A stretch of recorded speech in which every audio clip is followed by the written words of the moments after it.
Nabanggit ko kanina yung tungkol sa palo. Kayo ba naka-experience kayo ng pinalo kayo o kayo mismo ginagawa niyo yan sa mga anak niyo?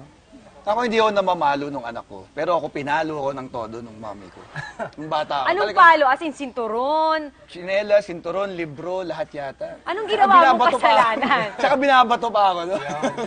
Pero bakit? Bakit kanya pinalo? Well, makulit na bata daw ako dati. Yun ang sabi. So, pag pinagkasabihan ako, as in talagang makulit, di ako nakikinig. So, ang parang last resort na nila sa akin was palo. Tapos sumiilag daw ako. Siya, parang kaya daw ako tinatapunan ng tsinelas. Kasi kung umiilag daw ako. Kasi kataekwondo ako dati. Pero kapag pinapalo ka at nasasaktan ka, ini-explain ba ng pumalo sa'yo kung bakit kanya pinalo? Parang dati hindi. Parang nung bata ako parang hindi. Basta alam kong galit sila. Alam mo lang na may kasalanan Or kahit ka. nag-explain sila, siguro di ko na siguro naririnig yun. Ikaw naman, Mark. Ako, ganun din.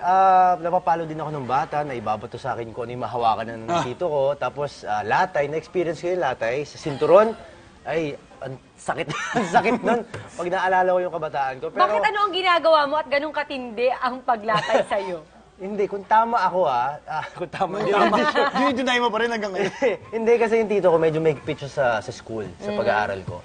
So, hindi naman ako bagsak. Pero may mga exam ako na kunyari, hindi niya gusto yung grades. Tapos alam niya, tinuruan niya ako, nag-tutor siya sa akin talaga ng tutok. Tapos hindi ko pa rin nakuha, ay wala. Palo, tsaka latay talaga. Ayoko, sabi niya, dapa! Ayoko, syempre, masakit sa puwet, Makati. So, kahit saan ako mahampas, yun na lang nangyayari. So sa tingin nyo ba, may psychological effect yan sa inyo? Parang okay naman ako. Okay naman. Parang okay naman yung lalabas ko. Pero ito ang question ko, sa naranasan nyo, pag yung anak nyo gumano, yung sobrang kulit, tumindi talaga, may tendency ba na gawin nyo yun, na naranasan nyo, at gawin nyo din sa anak nyo? Ako may time na muntikan na. Ako naman, sinabi ko rin sa sarili ko na ayokong mamalo ng bata. Lalo na, especially anak ko. So, Tsaka babae pa yung yes, anak isa pa mo. yun. So, pag talagang, siyempre, yung kakulitan niya kasi mag 3 years old. So, pag nag-tantrum siya, bahala ka dyan. Sige, bahala ka dyan. So, mananahimik lang ako. Tapos, imbes na, alam mo yung paluin mo, panggigigilan ko na lang. So paano nyo dinidisiplina yung anak ninyo kung hindi nyo siya pinapalo?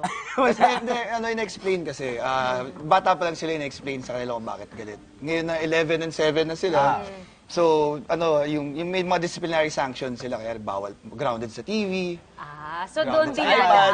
yan, Pwede kung ano yung gusto naman. nila, yun yung tatanggalin mo, para mas makita nila kung ano yung nawawala sa kanila.